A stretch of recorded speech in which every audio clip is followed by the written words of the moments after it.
Welcome to The Right Show with Caroline Sutton. Today we'll be discussing what it's really like to be a conservative in college during the Trump era. But first, I'd like to thank our partners, the Tampa Bay Young Republicans and the Florida Federation of Young Republicans. We encourage you to look into the local Young Republican chapter in your area.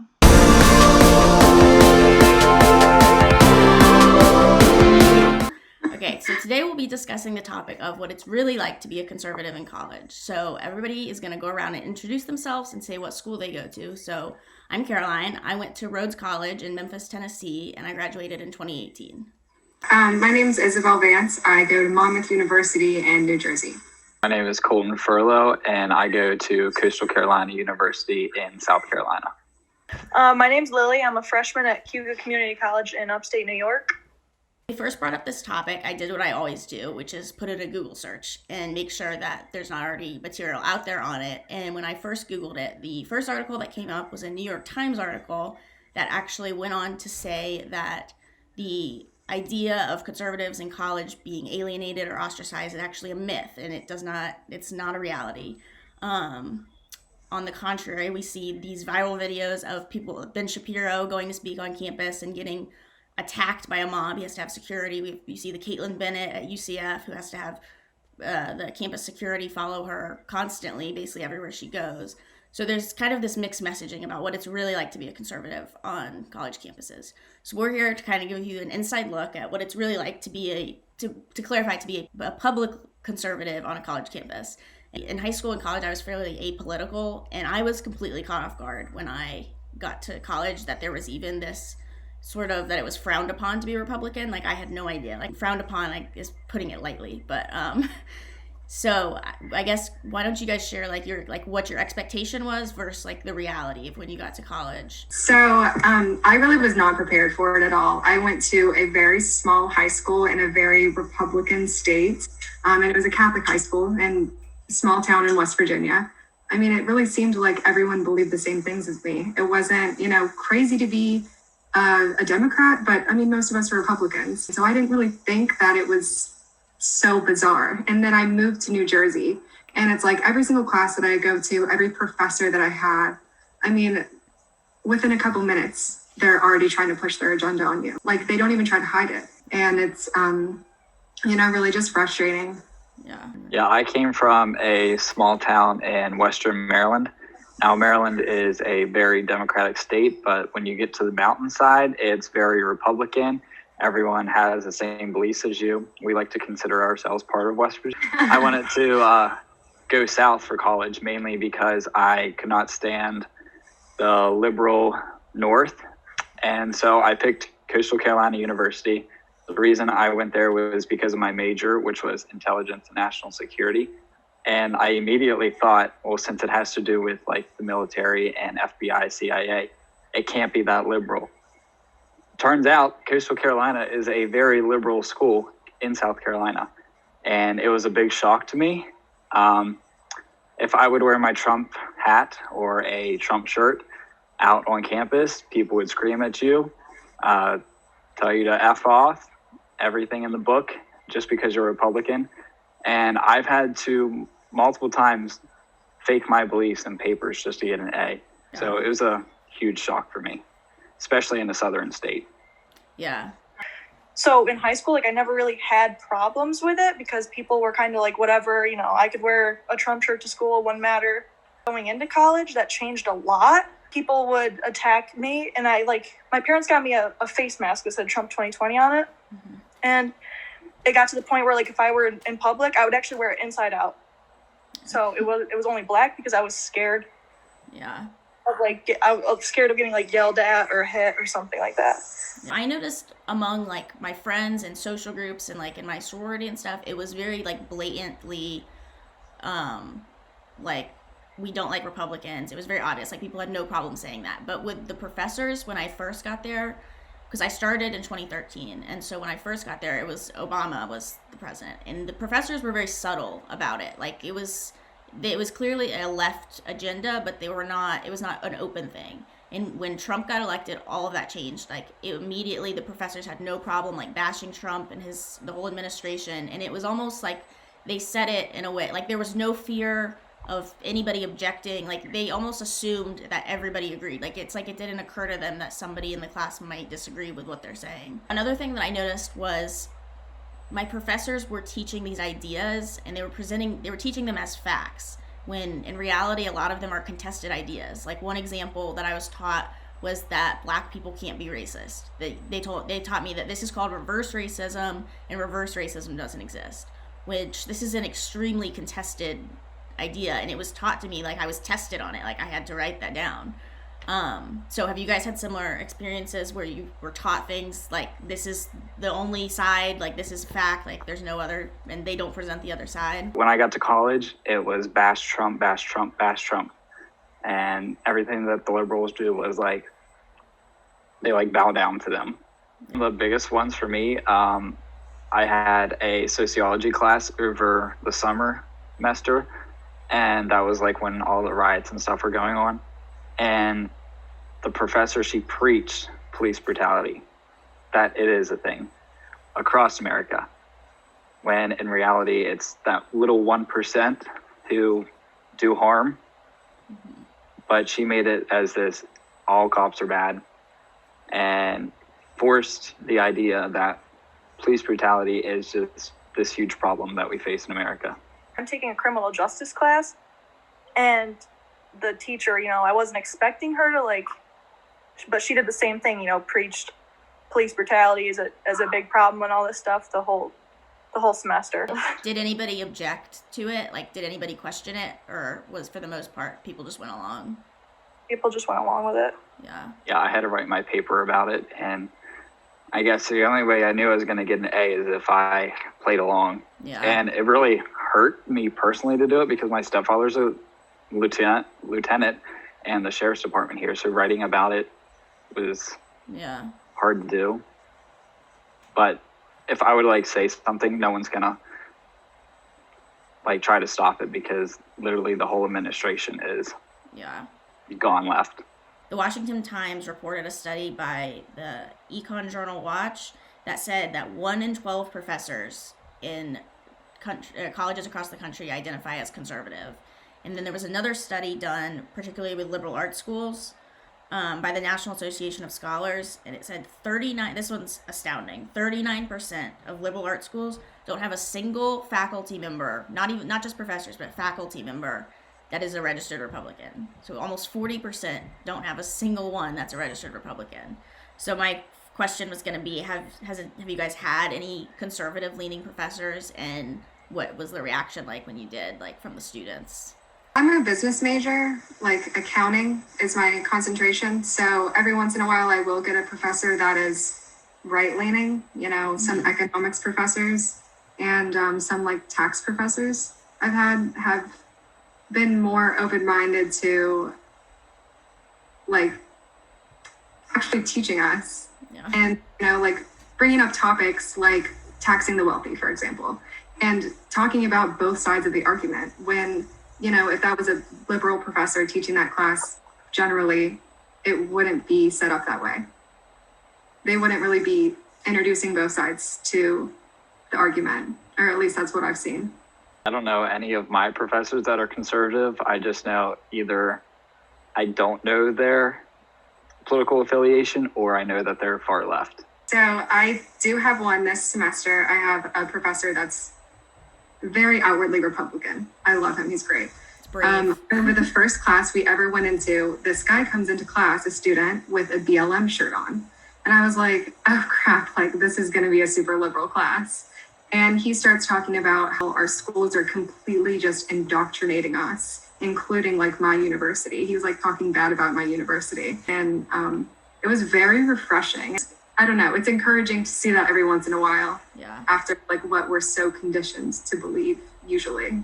I was an international studies major and I had a business minor, and I noticed the same thing. It was the business professors who more so leaned when I rarely did have a conservative professor. It was never the international studies professors. It was always the business ones that leaned to the right, because they understand economics. It's if they are conservative, they're not going to come out and say it. Yeah. Right. I've noticed that too.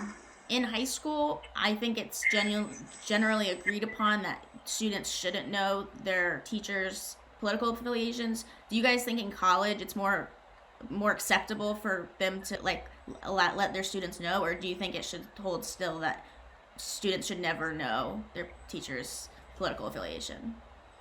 I don't think opinion should ever come into the classroom when you're teaching. Yeah. I would enjoy school and learning a lot more if I didn't know my professor's political affiliation, no matter what side it's on. I'd rather just not know. Yeah. Have you ever felt like you had to write a paper or answer questions in a way that misrepresents what you actually believe in order to get a grade? Or have you ever felt that way but didn't go through with it and suffered a grade because you didn't go along with it? Like, what are your experiences with as far as grading, like sacrificing a grade for, or sacrificing what you believe? I'm only like my first semester, and so I haven't really had much of that in college, but like I know in high school I used to have to do that a lot, like my senior year especially. I haven't stood up to it yet, but I'm to the point where I will sacrifice my grade Yeah. and write against whatever the topic is, if need be. Yeah. I will say my first 2 years, I was not ever going to express my political beliefs at all. If I had to write a paper, I would write a more liberal leaning paper and sacrifice my beliefs, pretend that I believe certain things to get a good grade. My first 2 years, I really did that. But this semester, I've like really started to just like play around with it a little bit more. I'm a little bit more inclined to take risks. I mean, it sucks to get the bad grades, but I feel like I'm standing up for not only me, but everyone else that's going through this too, if I write what I actually believe. So it's hard and I'm still struggling with it, but it feels empowering to do it. Yeah. And I think that kind of reflects a overall, like this past year, I feel like a shift kind of happened where people decided, like I know for me, like this past year, I watched a pre-review video that Dave Rubin did called The Bravery Deficit. And it talked about how we can't sit around and complain about Hollywood and academia and complain about all these things and then be completely silent on it. And so like we have to like look in the mirror and like until we start standing up and like having a voice, nothing's gonna change. And so that was kind of what pushed me. And it talked about like think about like what our forefathers had to do in order for their freedom, like us getting like bashed on social media, like it's the least I can do. Like it was a very like inspirational video for me. And I think this past year a lot of people have decided like screw it, I'm not gonna be quiet anymore. Like I don't care if people call me racist, I don't care. As for like personal relationships, like people that were like friends, family, whatever, have you guys lost friends due to your political beliefs, or have you had like conversations where people said I don't agree with you but then you were able to work through it? Like what's been your experience overall with like people in your personal life? I had two best friends. Like we were super extremely close. And over the summer, as I started like making political content on TikTok, they would watch my TikToks. And like I knew that they were extremely Democrat, so I never brought it up around them. Like I just wouldn't bring it up. It didn't let it affect anything because I didn't care what they thought. And then over the summer, I remember both of them just like blocking me completely on everything and going on Twitter and seeing them like bash me and attack me on Twitter like I'm some horrible person. And I haven't talked to them since. So, and that was the reason. That was the only reason, is that they were mad that I was posting like pro-Trump stuff. Never like confronted you themselves and said like that you just saw it, they just basically ghosted you?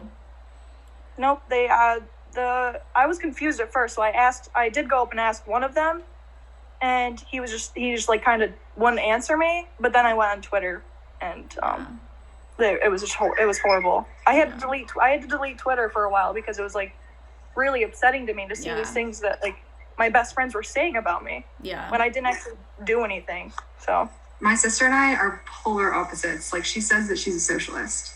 And she cried when Bernie Sanders quit running or whatever, when he stepped down. Mm-hmm. She cried. She says that AOC is her role model. So we're polar opposites, and we still find a way we just don't talk about it. Yeah.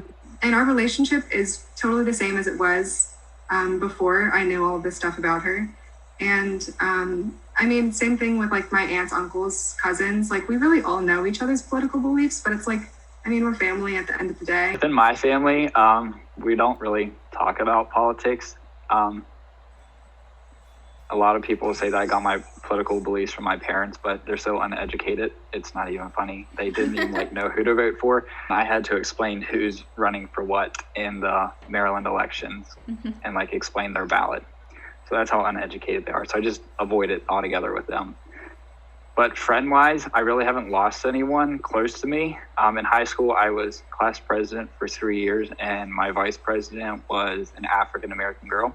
She was completely liberal, and we were still best friends. But we'll crack jokes at each other, but Yeah. we stay close, and it really doesn't affect us either way. And then one of my best friends here at college, she's on the dance team. She's very liberal, and we always crack jokes about it, but we're still best friends. We don't completely butt heads about it. Yeah. So it should be. We're all fairly vocal on social media, and so we've all probably experienced the same type of trolling, hate comments, that you get constantly. Have you had similar encounters in person? Like how, Colton, you said when you wear a Trump hat, people have screamed at you. So I guess my question is has that carried over into real life with strangers kind of? If they recognize, if they go to your school and they know that you have this popular conservative TikTok channel, have they said anything, or do you think people are willing to say way more behind a keyboard, and a lot of those people that are typing that stuff out, if they walked past you in real life, they wouldn't say a word? I think it is easy for them to sit behind their phone and say it, but it also does carry over in real life and stuff. And I've seen it. One time I was at a restaurant, and my little brother, he's 13, had to borrow my mask to go to my car and grab something, and it said Trump on it. And now he's 13, and as soon as he walks out of the restaurant, he's by himself. This grown man starts, being rude to him and stuff. He's 13 years old. Yeah. Leave him alone. But I do think it carries over, but I think it's also a lot easier for them to sit behind their phone. Yeah. I truly believe that the majority of our generation, leftist liberals, are very uneducated. And it really shows when they comment stuff on social media, on our posts. All they do, their defense is that we're racist, we're sexist, or whatever, but they cannot back their statements up. So in person, they can get confronted about it. So I don't really think they do it as much in person, because they know that they have no argument other than calling us racist, and then we'll just make them look like fools. So And they know they have a group behind them. People will do things they would never normally do when they know they have a group of people backing them. The first question is, have you always been conservative or had conservative leanings? And then my second question is what propelled you, kind of how I said that my story with the Dave Rubin, that video, the bravery deficit, was kind of my last straw that made me finally decide okay, I'm gonna start speaking. So what is your guys' kind of story as far as when you decided I'm gonna start being vocal? Was it one thing, or did it just kind of slowly happen? Since I learned what things were and how they work, I've had more conservative views and stuff. And I guess I didn't start being vocal about it until the past year, because over the years I'd seen how people who do come out get treated, and I just feel that's not a good feeling for them. They shouldn't be alone. I feel the more people we have decide to be vocal about it, the better. And I wanted to be vocal about it because I wanted other people who were in the same position to see that, and maybe they would come out. I think it's harder today to come out as a Republican than part of the LGBTQ community. For sure. I guess I always had mild conservative views. I didn't really get into politics until 9th grade. That's when I actually learned about it all. I knew what the Democrats stood for, what the Republicans stood for.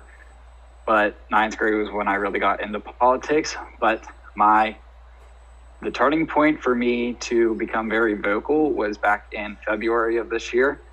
Joe Biden came to Coastal Carolina to have a rally, and I wore a Trump hat. Number one reason was to show that we are civil. We can attend these things civilly. Right. And we're just not what the left media makes us out to be. So I was standing there in line on my own campus. We have to remember that. I stood there in line for about an hour and a half, I had great conversations with people in front of me. They were all liberal Democrats. We just talked. I had 3 Biden campaign managers come up and talk to me while I was in line, asking me what my intentions were. I literally said, I saw Trump in person and I saw another Democratic candidate in person, and I think it would be cool to see another one. So they said, okay, as long as you're not causing any trouble, you can go. It's like, thank you. So I get into the door and I'm stopped by the campus police chief and the campaign manager saying that we're not going to let you in with a Trump hat on. I was like, why not? They said, well, we just don't want that apparel in there. So that's when I started to cause a scene, because in that second, it like flipped. I was like, I'm done with this. I was like, so you're the party that claims to be loving and accepting of everyone's different opinions and thinks that everyone's opinion should be valid, except when it's a Republican or a Trump supporter. Yeah. Then you shut them out, you push them to the back. Yeah. So that was like the biggest turning point of, I'm done being pushed to the back. I'm tired of being silent. It's time to wake up and get loud. Yeah. I don't have a story like that, but it's really been the pro-life argument for me that has always made me so aware of politics. It's really what got me into it. And it's something I just feel like I should not be silent about. It's something I believe in that strongly. And that's really when I started being vocal about it. So what advice would your experiences so far, what advice would you give to like a high school conservative who sees these Ben Shapiro videos of him getting attacked, sees Caitlin Bennett, and is like nervous about college? Like, what advice would you give as far as speaking up, or just in general, like if you could tell your high school self something? I think a good thing would be to, not hide your beliefs. Like if somebody asks you, don't try and hide it, show your support. But I wouldn't go into college like yelling, shoving your political opinions in people's faces. And that goes for everybody. Yeah. But I just think you need to be smart about it, but also like don't back down. I would tell them that liberal privilege is a thing, and it's a huge thing in this country. They can do whatever they want, not get smacked around for it. But for your beliefs, you're definitely going to get criticism about it. But I would say don't back down, stand up for yourself, stand up for other people's beliefs who align with you. And I would not let myself be pushed to the back like I have been before.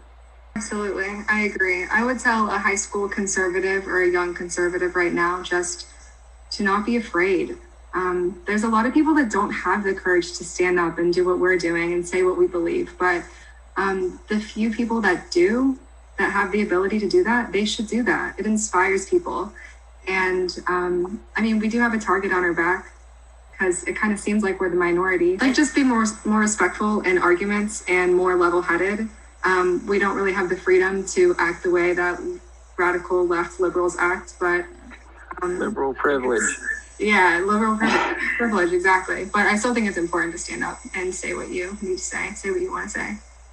I would say I've found that like admitting on certain topics, like I honestly don't know much about that, has been like a very useful tactic, because it really like disarms people, because someone's gonna look crazy attacking you if you say like, oh, I'm just not that, I'm admittedly ignorant on that like specific topic. And if they're like, screw you, it's like, what? Like it really disarms people, and it kind of opens up the conversation and just to like allows for like a civil conversation. And the other thing I would say would be do your own non-assigned reading, because if you stick to the assigned reading, you're gonna be a liberal by the time you get out. Like, you like question everything, and I think like learning how to respectfully question authority is a very valuable skill that will like carry you the rest of your life. And I think that like starting to learn that, like I wish I would have done that more with my college professors instead of just being lazy or fearful or whatever it was and just saying whatever I needed to say in order to get a good grade. Do you think the future